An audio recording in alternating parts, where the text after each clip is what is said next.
Assalamualaikum warahmatullahi wabarakatuh. Perkenalkan, nama saya Sari Asri Brilian dari kelas A4 Prodi PGSD dengan NIM 240600253. Di sini saya sedang berada di Sekolah Dasar Negeri Baros Mandiri 4 yang bertepatan di Cimahi.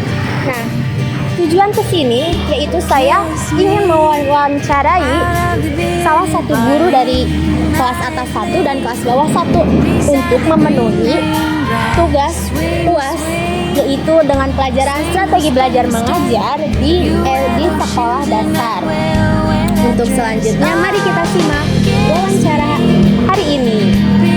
Sebelumnya izin memperkenalkan diri ya Bu ya. Perkenalkan, nama saya Sari Asri Brilian dari Prodi PGSD di IPIK Siliwangi. Di sini tujuan saya ingin mewawancarai salah satu guru dari kelas bawah. Tujuannya itu adalah untuk memenuhi tugas UAS akhir semester. Nah, langsung aja ya ke pertanyaannya. Yang pertama, sebelumnya perkenalkan ibu dulu. Perkenalkan, nama saya Reka. Saya dulu kuliah di IPIK lulusan tahun 2021 angkatan 17. Salam kenal ya Ibu. Ya, salam kenal. Langsung aja ke pertanyaan. Berdasarkan pengalaman Ibu, strategi pembelajaran apa yang paling efektif yang membantu siswa di kelas berapa Ibu? Saya kelas Di kelas 1 dapat memahami materi dasar, jadi kayak membaca atau menulis yang berhitung kayak gitu Bu. strateginya. Iya. Yang pertama saya menggunakan benda-benda konkret dulu. Misalnya penjumlahan atau penyebelahan dulu ya biasanya. Coba hitung di ini bilangan 1 sampai 10 atau disuruh ngejajah ada 10 orang gitu. Coba di depan di sini hitung 1 2 3. Jadi pakai benda konkret dulu baru pakai bilangan gitu. Dan sesuai tingkatannya juga, maksudnya itu kan di kelas tuh ada yang tinggi, sedang dan rendah gitu ya. Jadi disesuaikan gitu. Kalau yang tinggi kan suka cepet tuh nulisnya atau misalnya mengerjakannya karena dia udah paham. Sama saya suka di pengayaan apa gitu di mana. Terus yang sedang kan mengikuti gitu. Nah yang untuk yang rendah PR banget. Dia ya udah yang mudah dulu aja gitu. Yang lain udah kemana nggak apa-apa ya, mengikuti yang mudah dulu.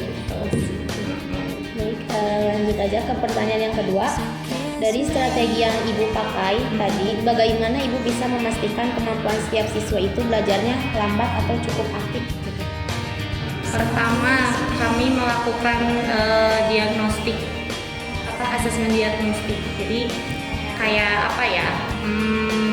Awal masuk bukan maksud dites gitu ya, enggak. Tapi kan itu untuk melihat kemampuan anak itu ini sampai mana gitu. Misalnya kamu udah bisa 1 sampai 10, bisa ditulis. Ada lembar kerjanya juga gitu. Terus ada yang perhitungannya kosong-kosong, udah bisa belum ngisinya. Terus ada yang cepet, ada yang ini gimana, ada yang kesulitan gitu. Terus ada kalau saya gitu ya, di tes baca dulu. Ya ini udah bisa belum? Udah, ada yang juga belum bisa gitu. Kadang saya juga ngobrol lagi sama orang tua kan. Kalau kelas 1 nggak bisa ke guru sebelumnya gitu. Jadi saya ngobrol sama orang tua gimana belajarnya di rumah, terus waktu TK kayak gimana, kemampuannya kayak gimana, hobinya apa gitu, sampai kayak gitu-gitu. Itu ditulis, dan pas di kelas juga kan melakukan kegiatan belajar gitu ya, ada yang aktif gitu, gitu. Ada yang diem tapi dia itu bisa gitu. Jadi kita harus pintar-pintar mengamati anaknya, Memahami karakternya juga. Betul. Yang pertanyaan ketiga, apa faktor yang membuat Ibu itu mengambil strategi tersebut? Faktor buat apa ya, supaya saya juga bisa mengenali anak. Jadi anak udah bisa segini ya udah saya menyesuaikan gitu. Kalau yang dia tuh belum bisa di tingkatan ini tapi bisanya tingkatan 2 misalnya, ya udah saya ikuti dulu gitu. Baik, pertanyaan yang selanjutnya, bagaimana strategi ini dapat membantu atau membentuk keterampilan akademik dan karakter siswa? dapat membantu. Membantu sih, soalnya kan itu sesuai dengan kemampuan anak masing-masing ya gitu. Meskipun mereka nggak bisa, tapi gimana ya, belajar itu kan bisa sampai bisa, belum bisa sampai bisa gitu. Jadi saya menyesuaikan levelnya aja gitu. Kan nggak bisa dipaksain ya. Orang lain udah bisa baca per kalimat, dia satu huruf aja masih pusing gitu, ada kayak gitu. Dua pertanyaan lagi. Yang kelima ada, apa tantangan yang sering ibu hadapi dalam menerapkan strategi pembelajaran ini dan apa solusi yang biasa ibu pakai? Kelas 1 mah pada aktif ya. Oh, pada aktif ya. Nggak bisa gitu, udah semenit diam. Diam. Gitu lagi. Main lagi. Main kan sukanya mainnya. Iya. Jadi itu sih kendalanya gitu. Tapi untuk mengatasinya saya nanya lagi ke anak-anak buat kesepakatan kelas.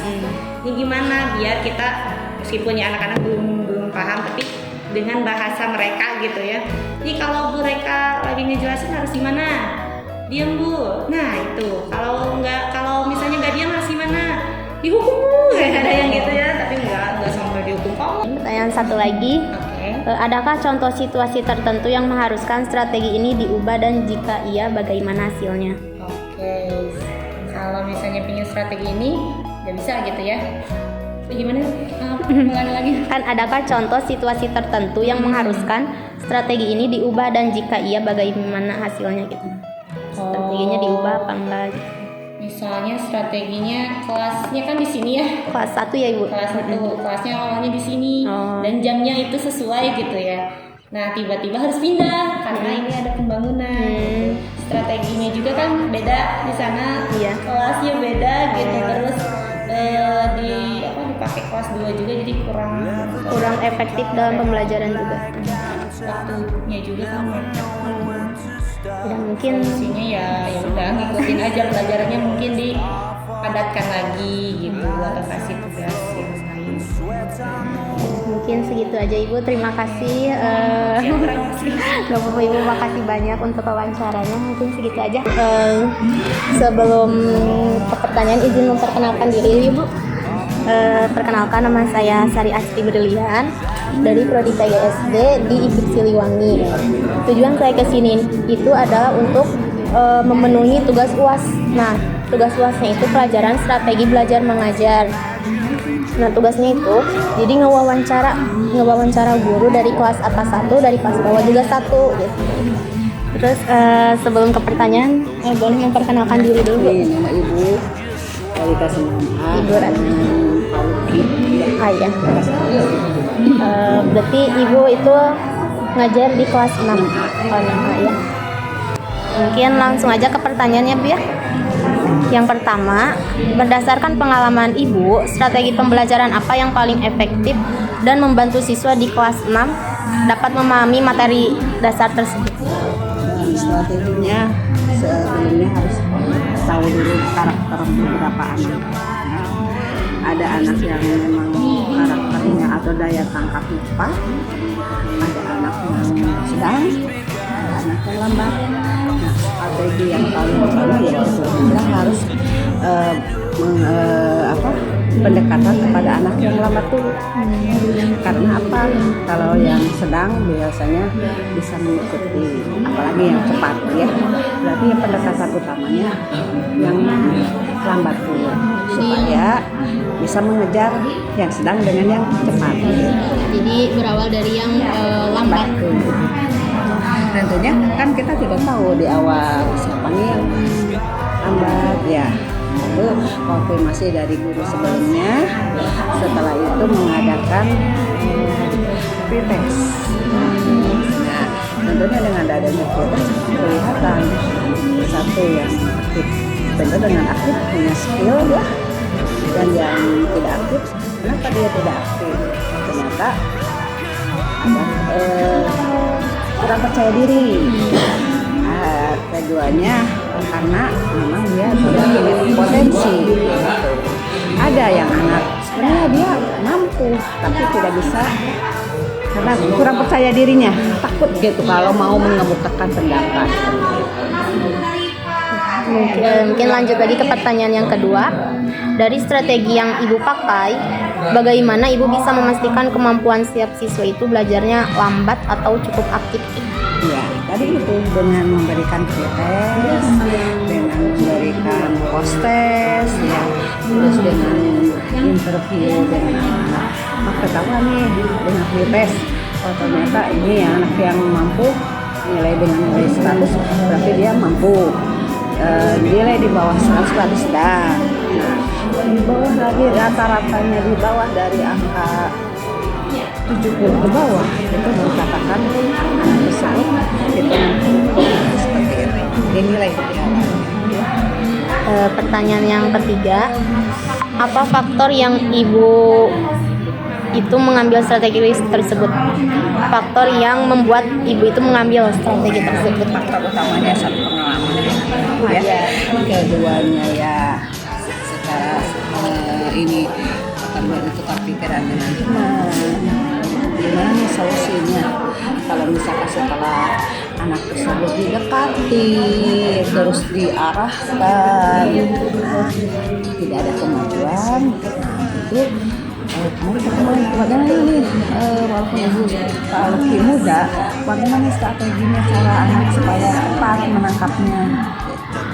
Mungkin melalui video atau melalui cerita dan sebagainya. Dan lalu dihubungi juga orang tuanya supaya antara guru dengan orang itu sama-sama sinkron. Ya, untuk pertanyaan yang selanjutnya yang keempat, bagaimana strategi ini dapat membantu membentuk keterampilan akademik dan karakter siswa? Ya, dengan membantunya ya salah satunya memberikan terus latihan, terus ya yang penting anak itu senang, nyaman belajarnya. Jadi di awal pelajaran itu anak senang dulu sama gurunya. Iya. Karena yang ibu rasakan dulu juga kalau gurunya menyebalkan nggak akan ada pelajaran. Jadi apalagi di kelas 6. Jadi guru itu seakan-akan sebagai teman, nyaman anak. Bahkan anak selain curhat pelajaran, dia pun dalam berbagai hal. Apalagi anak-anak sekarang sudah mulai puber, ya. Sebagai guru selain pelajaran juga sebagai akhlak dan sebagainya harus diarahkan. Untuk pertanyaan yang terakhir ya Bu ya, apa tantangan yang sering ibu hadapi dalam menerapkan strategi pembelajaran ini dan apa solusi yang biasanya ibu terapkan? Tantangannya memang karena orang tua tidak bisa mendampingi anak, terus tidak bisa mendampingi guru juga tidak sejalan dengan guru. Misalkan kalau guru harus disiplin, orang tua tidak disiplin. Karena ibu memang satu merasa sudah tua, jadi sebelum belajar itu biasa baca doa belajar dan membaca Al-Quran walaupun hanya beberapa ayat.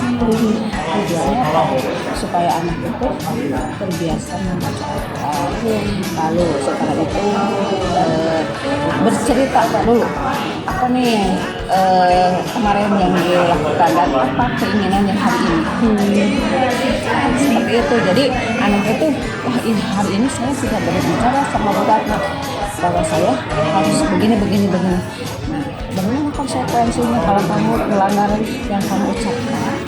Itu salah satunya. Jadi anak itu kalau mau melanggar atau mau berbuat tidak baik itu karena dia sudah punya komitmen.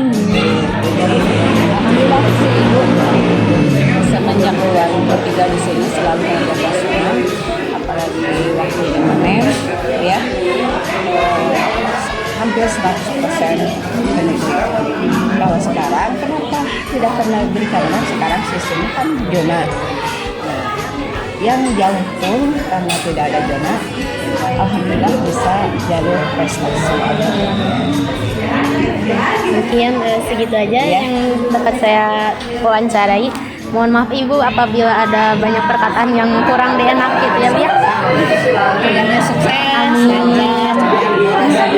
Ya, mungkin segitu aja Ibu. Terima kasih waktunya Ibu. Oke, wawancara hari ini sudah selesai. Dapat kita simpulkan bahwa setiap siswa itu memiliki karakter yang berbeda ya. Kita akan belajar yang berbeda-beda juga. Kemampuan siswa juga pasti berbeda-beda. Mungkin dicukupkan sekian yang dapat saya sampaikan. Semoga apa yang telah saya sampaikan tadi bisa dapat kalian pahami ya.